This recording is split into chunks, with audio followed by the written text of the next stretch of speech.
Ошондой сиздин балаңыз мыкты инсан болуп калыптыр. Кийинки жазгычтан эскер өзү. Ага, мен жүрүшүмдө деген жакшы берип, анан тергеясын жакшы берип берген. Ошо менен башталып жакшы. Мен менен баламдын кыял максатына жардам берүү.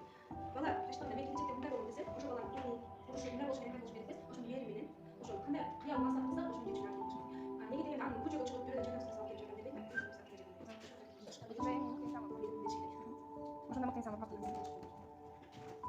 баланы биринчи энин иштен баштап тартыш керек.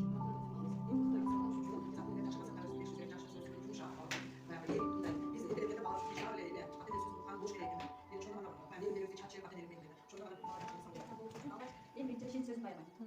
Андан кийин керектүү ар тараптан камсыздайм. Ага керек эсе ошону камсыздайм. Андан кийин анын аркасында ата энеси бир тууганы сөз кылганын, жөлөп көрүнүшүнүн тууганын ар дайым ушундагы балам биринчиден чыгат деп ойлойм. Мыкты инсан болот.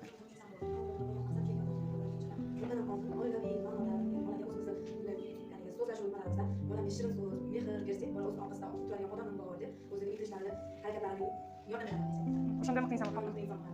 Bana diyor ki maksat kısa, ortasından durup, maksatı yetişkiye, hareket kılışıya, doyum bir yardım verin. Şunu yapalım,